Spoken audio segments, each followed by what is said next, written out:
Have you ever dreamed of never growing up? Of flying through the night sky to a magical land filled with fairies, pirates, and endless adventures? Well, get ready, because tonight we're taking a trip to Neverland. Our story begins in the cozy London nursery of the Darling family. Wendy, John, and little Michael are tucked into their beds, but sleep is the last thing on Geo's minds. Their heads are filled with Wendy's thrilling tales of Peter Pan, the boy who can fly and never, ever gets older. Little did they know, their hero was listening just outside their window. One night, Peter Pan, along with his sparkling, mischievous fairy, Tinker Bell, flies right into their room. He's lost his shadow, and Wendy, ever the helpful one, kindly offers to sew it back on for him. Overjoyed, Peter invites Wendy and her brothers to come with him to Neverland. He teaches them to fly. All it takes is a little faith, trust, and a sprinkle of pixie dust from Tinker Bell. Together, they soar out the window and across the starry sky, heading for the second star to the right, and straight on till morning.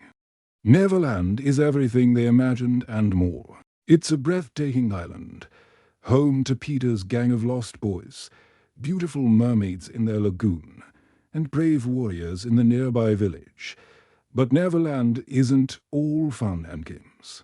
Lurking in the shadows is the infamous Captain Hook, a dastardly pirate with a hook for a hand.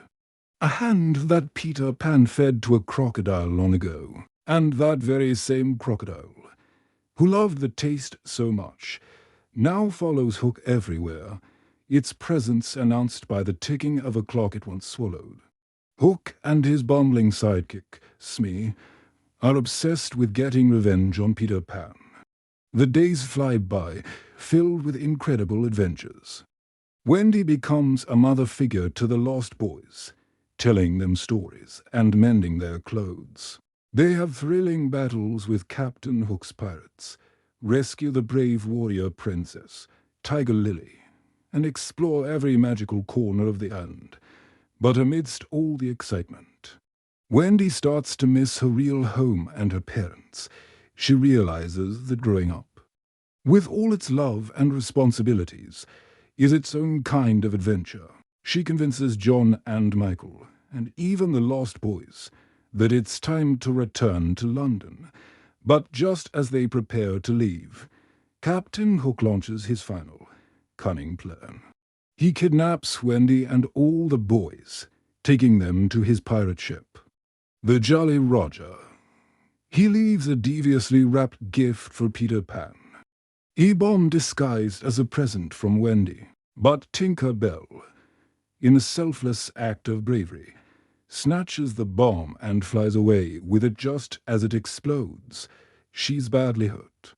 But Peter's belief and the love of children everywhere bring her back to life, furious and determined. Peter flies to the Jolly Roger to face his nemesis one last time. An epic sword fight erupts. Across the ship's deck, Peter, quick and clever, outwits the clumsy Captain Hook in the end. Hook tumbles overboard, right into the waiting jaws of the ticking crocodile. With Hook gone, Peter takes command of the ship. Using Tinker Bell's pixie dust, he makes the Jolly Roger fly, sailing it all the way back to London. The Darling children, along with the lost boys, arrive back at their nursery window, where their worried parents are overjoyed to see them. The lost boys are happily adopted by the Darlings. And Peter, he returns to Neverland, promising Wendy he'll never forget her. He'll come back to her window to hear more stories. And so, even as Wendy grew up, had children, and then grandchildren of her own, the legend of Peter Pan lived on, a timeless reminder that a little bit of childhood magic, adventure, and imagination lives inside all of us, forever. Thanks for joining us on this magical journey. If you loved this story, don't forget to like, subscribe, And hit that notification bell for more adventures. See you next time.